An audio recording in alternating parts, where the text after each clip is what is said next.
Well, the time is just gone at 8:40 a.m. and often, we talk about education and we talk about educating. We talk about sharing of information, about transferring of information. But when we talk about the true essence of educating, particularly with regards to our youngsters and those that are in school, and we know we've come a long way in South Africa, and I'm sure right across the entire world, and particularly looking at Islamic schools in general and how they have evolved over a period of time. But what is the true essence of education? And this is what we are talking about this morning, where an event which is called the Global Association of Islamic Schools Conference, which was held in Colombo in Sri Lanka last month. And over 350 delegates from 27 countries were present at this conference, and the central theme was a renewal or tajdeed. And this was a call on Islamic scholars to rethink how we nurture the hearts and the minds of young people. And how clear has this message been, where education is not information transfer, but heart transformation? And this is the reason why we are talking to the principal of the Benoni Muslim School and also the Imam of Masjid Tawheed in the area where I reside, none other than our honorable and respected Moulana Yusuf Asvat, who attended this conference. Moulana, Assalamu alaikum wa rahmatullahi wa barakatuh. Welcome and Jazakallah khairan so much for your time. Alaikum salam wa rahmatullahi wa barakatuh. It's a pleasure tonight. Yes, Moulana, I know you and I discussed your participation at the Global Association of Islamic Schools Conference in Sri Lanka. But let's just take a step back and understand, firstly, the purpose and the spirit of the GAIS conference. Bismillah ar-Rahman ar-Rahim. Jazakallah for this opportunity as well. And I think it's a very, very important message to be taken to people out there and understanding that, what is the value of the Islamic schools and what is the mission and vision also of them. It's very, very important. So as you had pointed out that the Global Association of Islamic Schools, there was a conference that was held in Colombo in Sri Lanka in early October this year. And Alhamdulillah, Benoni Muslim School had sent delegates. I was one of the delegates that had gone. Our chairman also, Brother Abdul Rauf Jalal, and our vice chair, Brother Aslam. We attended this conference on behalf of the school. And of course, there's always learning to do and to see what the other people do from other areas. And I'm not talking other areas within our country, but globally. So Eddie had pointed out there were 350 delegates from 27 countries. And the central theme of this particular conference was Tajdeed. This is the fourth conference. The first one was held in Turkey. The second one was held in Durban, in South Africa, and the third one was held in Malaysia. And this was the fourth one. And it is, you understand that there are so many people that are doing the same thing that you are doing as we sit here in South Africa, but they have different ways of doing things. So the central theme of this entire conference was Tajdeed, which means renewal. In Islam, it means it means reviving and renewal. It doesn't mean recreating, but revival and renewal and restoration. And it called on Islamic educators and leaders, particularly these are leaders from these countries. And Brother Zafar from Al Falah is the chairman of this particular organization. So they brought these 350 delegates, mostly leaders from 27 countries. South Africa probably had about 40 odd, I would say, maybe just a little less than that, people that have been there, leaders from different schools. And it brought in this Islamic leaders to rethink how we can mature the hearts and minds and to bring back our true message. Remember, we all were in the era of colonial education, and colonial education was, brought about servitude to a state, and they wanted to infuse their culture within the minds and the hearts of people. And to a large extent, they really achieved that. And in this day and age, we can see that till today, a lot of the colonial education system still runs. We have our own education system in Islam. And whilst we take the academic education that is offered, we need to ensure that our education actually influences and has the nurturing of Islam. So we must nurture the hearts and minds of our learners. So the message was clear. Education is not information transfer, which generally takes place. How much you can master and how much you can write on and what you can do. It's not only about that, and neither is it about your academic excellence, but it's about a heart transformation. That what do we do with you as a human being, and how do you then become that excellent Muslim professional out there, in years to come. So this journey of tarbiyah, which we talk about, begins with a teacher and grows through the learner and culminates in institutions that will, of course, reflect belief, like Muslim schools. They are based on belief system. They imbibe knowledge, whether it is academic knowledge or it is Islamic education. And as well, this must accompany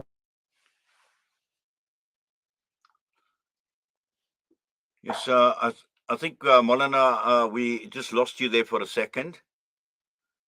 can you hear me? Yes, I can hear you now, Yes, Molana. sir. Please Okay, proceed. so Yeah. okay, I said that this journey of tarbiyah and nurturing the hearts actually begins with a teacher, and it grows through the learner and culminates in institutions that reflect iman. And mostly Muslim schools are based on iman, on ensuring that children have faith, and the faith is correctly aligned. It's proper knowledge that is, whether it's academic knowledge or it is Islamic knowledge, we want excellence in that, as well as character building. This must finally translate to character development within our children that will enter a larger society. Yes, Molana, you've touched on a number of issues, and I think these are extremely important. And, when we speak about the colonial mindset that had been imbibed in us through an education system, which was more, I would say, a transfer of information, but also at the same time looking at where we are from an educational perspective as well. And we know Muslim schools obviously would counter a lot of that, because there's a lot of foreign thoughts, foreign ideologies that have been introduced into many of our secular schools. And I'm not talking about the Islamic schools here. And I think what you are saying is, the knowledge, the talim, the tarbiyah, the nurturing of that mind and that heart of young Muslims, and particularly in the type of environment that we are in, whether it's in the world of social media, what we are exposed to, in the outside world, and we know what the greater agenda is as well.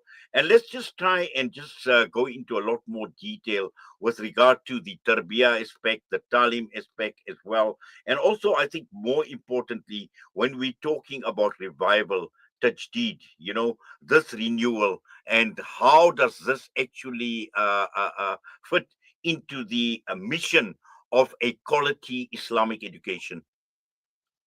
So, as I had explained, that tajdeed, of course, means revival. There's a hadith of Nabi Sallallahu Alaihi Wasallam that at the end of every 100 years, at the turn of a century, Allah will send somebody to revive this deen. Now, according to what we understand, it could be one person, it could be an organization. But what it means not reinvention, it means revival and restore what exactly, we have been taught through Quran and Hadith. As time goes on, things become hazy, things become distorted. And to restore the pristine teaching of the Quran, the pristine teaching of the Hadith, to make people practice on the true Islam. Sometimes you get a modern Islam, which also which is part of Islam. There is no modern Islam. There is Islam has come since the time of Rasulullah sallallahu alaihi wasallam with the Quran and the Hadith, and since this 1400 years ago, we can't modernize Islam. The tenets of Islam, the rules and regulations, and the do's and don'ts, the encouragements, the obligations, the prohibitions, will remain intact. It can never ever change. So Tajdid actually means about returning to purity and purpose, to ensure that the purity and the pristine uh, the pristine nature of Islam is, we actually return to that, and what the purpose as well. So realigning our systems, whatever systems we have in place, realigning our leadership thinking and our leadership focus that, you know what, Islam first, and how do we make sure that we connect with the proper deen, and also learning with divine intent. That means that we don't just do things because we want to do it or because it pleases somebody, but because it is actually what we're supposed to be doing as Muslims. So renewal happens in four levels. As you asked me, then how does it relate to the mission of education? Renewal takes place in four levels. How do you restore? How do you renew? How do you revive these things in four levels? One is on a personal level, that is personal growth as a person to ensure that I know what is right, I know what is correct, the pedagogical part, which has to do with the education system and how, what has to do with teaching, learning, and teaching. Also restore the pristine aspect and the pristine um, parts of Deen, and to ensure that that remains. Also, institution and ummatic way of thinking. That as an institution, how aligned are we, and to ensure that we are aligned with the proper way of thinking, the proper Deen, the proper Sharia, and also the ummatic way, that we don't only think as an institution, but we think globally. That it begins with the heart and extends to the ummah as well. That it must involve the entire ummah. So this tasdeed and self-reflection, we have to create groups of working. We have to, the person has to deliberately make effort on himself as personal growth. We've got to teach renewal, and we've got to teach how people must be able to understand what is correct. Also, our policies in our institution need to align with that. We need to look at our policies at our schools and make sure that everything protects the tenets of Islam, that we return it to the pristine way, and also community renewal and revival. This must translate to that when the child leaves our school, when the child needs to be that focused, excellent professional Muslim out there. So Islam is not something which has a time to follow. Islam is a continuous thing. It's a life that a person leads. So in a Muslim school, a child that enters learns that, you know what, I got to be a Muslim throughout my day, not selective day parts of the day. For example, I'm a Muslim in the morning and then I can do what I want to, and in the evening I can be a Muslim and I go back to masjid. But throughout the day, whatever we do, my life needs to revolve around Islam and Deen. And very, very important, it needs to be the correct way, not the incorrect way. Yes, Molana, we're going to go for a break, but something to think about during the course of the break is, it requires, and particularly when one looks at a Muslim school or an educational school, it requires governance, and it also requires a strong leadership. And I think this is something that we want to focus on as well, because we need leaders who can actually drive what you are talking about, drive the renewal process, drive the nurturing process, and at the same time incorporate this as part of an educational system, particularly for younger people. But we'll touch on that immediately after this break, inshallah, Maulana. Exactly. Day. This is Salam Media.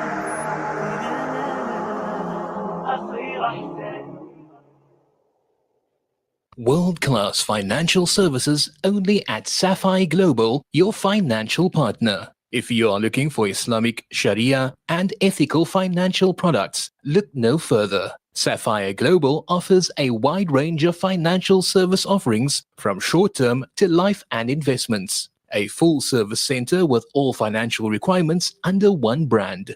Our highly skilled and experienced consultants are ready to help protect your financial future. Contact us on 041 001 0184 or visit our website on www.sapphireglobalfs.com. Sapphire Global is an authorized financial services provider. Shimmer, sparkle, captivate.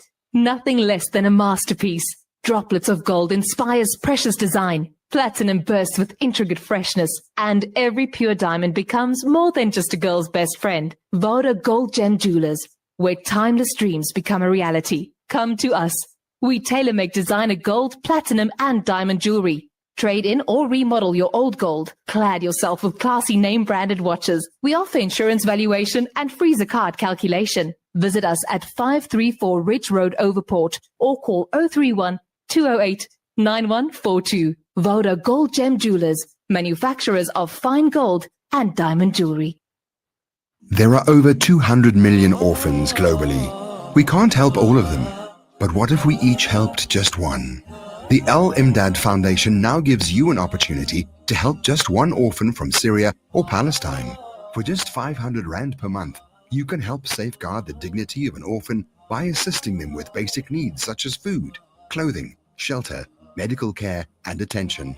Our orphan sponsorship program allows you to track the progress of your orphan through regular feedback. Make a difference in the life of an orphan today.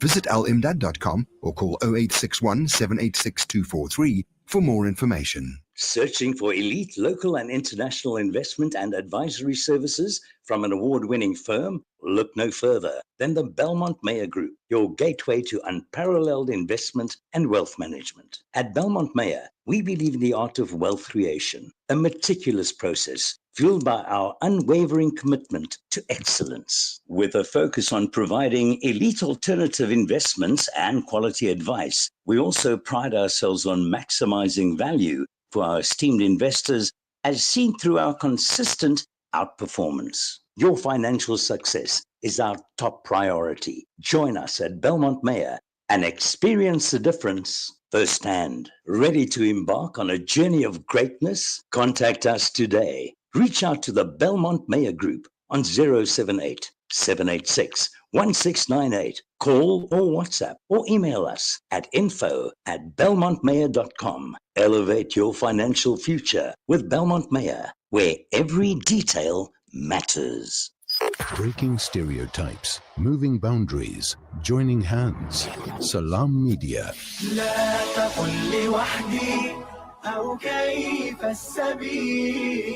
Humanity sets the agenda.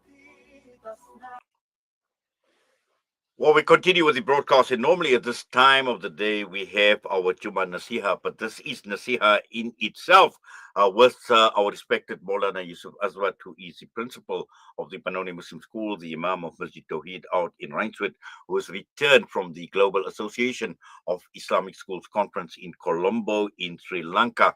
Moulana, let's just continue, and before the break we were talking about leadership, and I'd like to just focus on, moving on beyond just being a teacher in a school.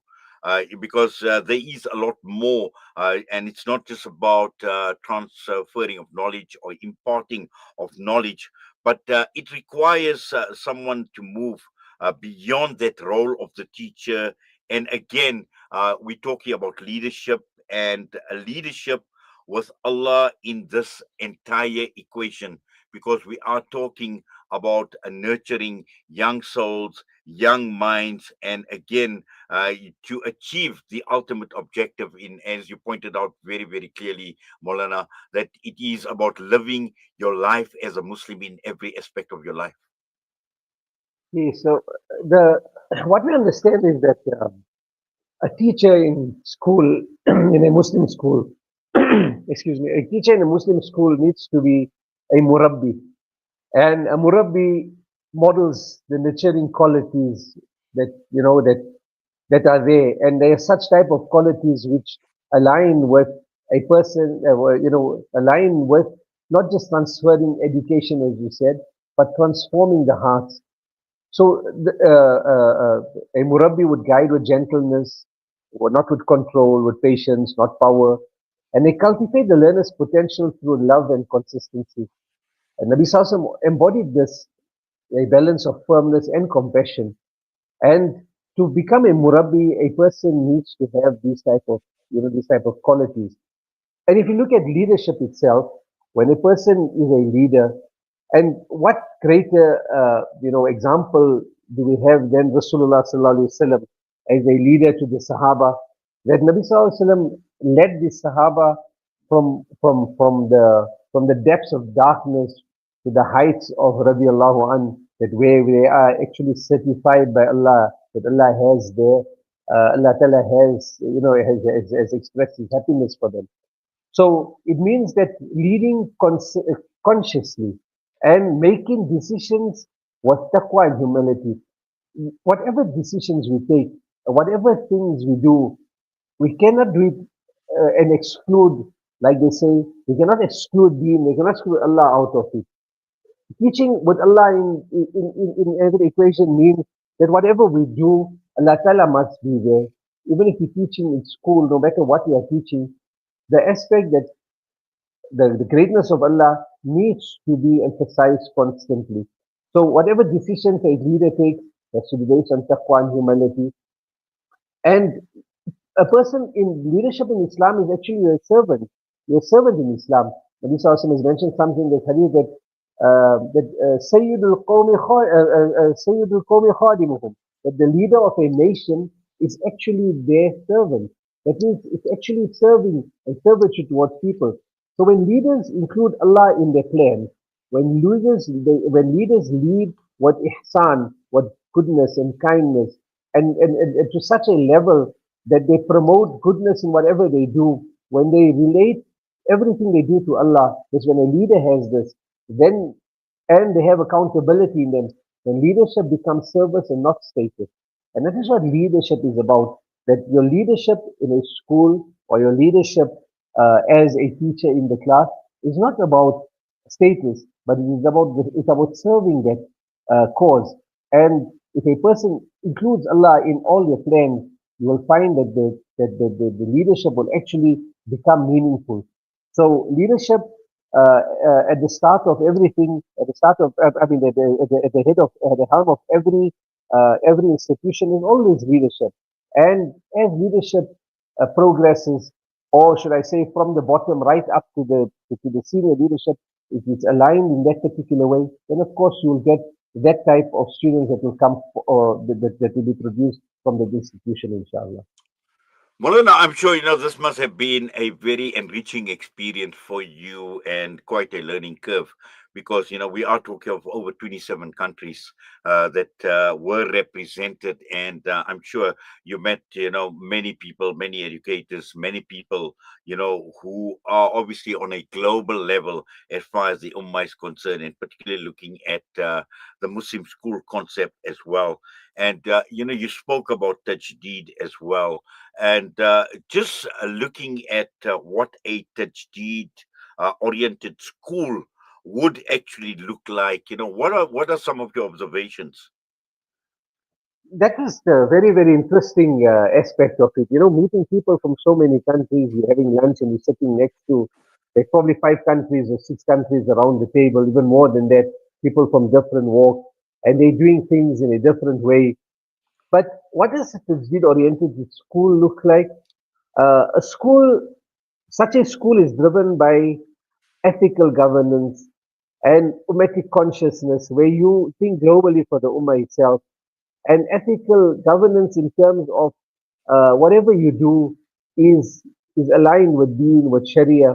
Of course, we're in a secular country, and you're going to find that there are processes of education that are in the country as well. We got to take we got to take the curriculum, we got to take what is supposed to be taught to the learners. Of course, mathematics equation is going to remain a mathematics equation.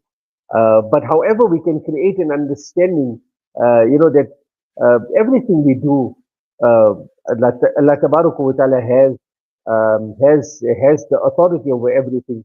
So we must have an inquiry-driven school where our learners are don't just take in information, but they have an inquiring mind. At the same time, there's ethical governance that permeates throughout the institution itself, and also the ummatic consciousness. We're not in silos or working in isolation. This conference, sitting around a table with so many people, makes you realize that I got to think globally. I got to think for the rest of my Muslim brothers and sisters, and I got to be conscious of other people. So a Muslim school that is tajdeed orientated, it promotes creativity amongst our learners, transparency, which which is ethical governance, which will bring about, fair play in everything that we do. There's no hidden agendas. And also a reflection, always asking what kind of education are we feeding our learners? That is very, very important. What kind of education are we feeding our learners? I mean, in the recent past, there's so many things that have come about, in the education system, and we're going to see that, how do we make our learners understand what is correct from these things? For example, you get LGBTQ that has become so widespread, and sometimes it becomes in part of the curriculum, but yet we have to give that message to our children that this is haram and this is permissible and that is not permissible, and this is what Islam promotes. So we need to have a school culture that has this that will continuously assess the purpose, look at the ethics of the school, and look at the learner experience. And what are my children going from here when they leave my school? What do they go with? They go with degrees, or rather, they go with distinctions. But is the distinction meaningful in their lives in terms of the character, in terms of them being good Muslims, in terms of them being global players as Muslims? Are we producing that kind of learners? So there must be some reflection days for staff and for learners, how we can move our systems forward. So, in a nutshell, this is what a Tajweed-oriented school looks like. And we keep reviewing, and we keep going back and reviving, and we don't lose our way and our focus. Yes, Molana, but also I think, when we talk about global challenges, and I think with, technology and the technological highway, and we see how technology has evolved over a period of time. And let's just talk a bit, and I'm sure this may have been discussed or must have been discussed at the conference in terms of the role of technology, AI, and how that actually fit into an Islamic education system. AI, nobody can do without it. What we're doing now is AI. I mean, if you look at a few years back or maybe a decade back, the way media is handled now, it just tells you what a role AI is playing. And nobody can do without AI in this day and age. Whether you're a learner, whether you are, a professional, whether you're a housewife, or you just a person that's average person has a normal working life. AI is part of every person's life, and so in schools also. AI will play a role in it. So the conference reminds us that AI and technology assist. They dare, but knowledge lives in the heart that remembers Allah. AI cannot replace that. AI cannot replace your remembrance of Allah, but it can help you it can assist you in your education structures. But the knowledge, true knowledge, it lives in the heart, a heart that remembers Allah. So technology should support reflection. It shouldn't replace it. It should support us to become better Muslims and to reflect on what we have. You can use AI correctly and you can use it incorrectly as well. And to use it correctly, a person can use it in such a way that it will become beneficial for him, for him, for himself, for his life, and further on also for the ummah itself. But remember, it shouldn't replace reflection. Human connection and moral guidance remains irreplaceable.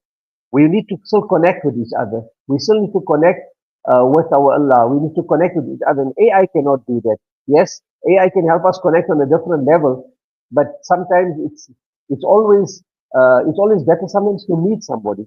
So whilst technology does play a great role in education, AI plays a great role in Islamic education in terms of the usage, but we cannot say that it's going to replace anything. So our staff also in schools should have ethical AI use, know how to ethically use AI in the classrooms. We need to teach something which is very good, and I came across it. It's called digital adab. Lessons responsible, it's such type of lessons that teach a responsible tech use that is grounded in Islamic ethics. I mean, how often our children use phones and they use different types of technology, sometimes, for good purposes, and it can be used for that. And we need to teach them what are the rules and, learn to respect it. And I think in that way, we can use AI to our advantage and become global Muslims rather than using it to our disadvantage and, actually bring in, causing harm to ourselves. Yes, Maulana, just in the interest of time, just from your personal reflections, and possibly there may have been a number of calls for action that came out of this conference, particularly with regards to our institutions, in terms of how do we build on from this conference, how do we build our institutions, and more importantly, looking at it from an ummah perspective, what should we be thinking in the context of education going forward? Institutions must mirror what they teach. There's a balance between accountability, mercy, which is having mercy, reflection, action, and a very very important is that uh, in schools you must be able to balance academic excellence with spiritual maturity. So a child must we must know how to balance it. That they must be, we don't want they must become underachievers. We want them to become excellent achievers. At the same time, also they must be grounded in Islamic belief and system and theory and guidance. So institutions must mirror what they teach. At the same time, also our policies should reflect our greater purpose. That is our accountability to Allah Ta'ala and the betterment of each person. It shouldn't be bureaucracy. It should be something that is meaningful. So when we have a policy in school, the policy in our institution should bring us to closer towards Deen, closer towards Allah. It should be something that we got to do something, but in our policy also, the mindset should be that there must be always the closeness or the tarbiyah in it. Renewal at the institution and tajdeed of institution level means embedding values into every process. We've got Islamic values. We don't need other values. We must hold on to our Islamic values. So at the same time also, we need to revive our school policies, go through them with a tarbiyah lens. That is with a maturing lens. But how does my policy bring about tarbiyah, the discipline, and excellent leadership? We need to establish tarbiyah, ethics in our school to sustain this direction. Also, when we talk about ummatic thinking, it means seeing our schools as part of a global revival of the ummah. That if I'm here, my school must be such that I'm part of a global movement, a global revival of this ummah. I'm not an isolated institution, but I'm playing a role in the larger ummah. That what I do here, these are children that are part of this ummah, and I need to ensure that my education builds a learner who serves humanity, uplifts others, and links Iman with global responsibility. We need to make sure that Iman is something that is global. Islam is not something that is only for my institution or for my country. But Iman in Islam is global. There are Muslims throughout the world. Wherever Muslims are, we need to be responsible towards this as well. So inshallah, if we have such type of education system where we'll bring life, a service learning into life, and we'll make sure that the service type of learning that we become people that are responsible towards the ummah as well. Well, Molana, you've unpacked so much and given us so much food for thought as well. And I think there's just so much value in the discussion that we've had. I just wish we had a lot more time because I'm sure there's a lot more to unpack. But from time to time, hopefully, we will be visiting. And I think more importantly, in terms of how this obviously is going to filter down to South Africa, to the Association of Muslim Schools, and to our education systems in general, inshallah. But all of that, inshallah, at some point in time, I'm sure, we will definitely do a follow up. But for now, Maulana, Jazakallah khairan so much for your time. We do appreciate you taking time out. Allah Ta'ala accept your efforts. Allah reward your efforts as well. Assalamu alaikum wa rahmatullahi wa barakatuh. Alaikum salam wa rahmatullahi wa barakatuh. Maulana Yusuf Masjid Tawheed in Rainswood, Benoni, and also the principal of the Benoni Muslim School, and his reflections on the Global Association of Islamic Schools Conference that was held in Sri Lanka.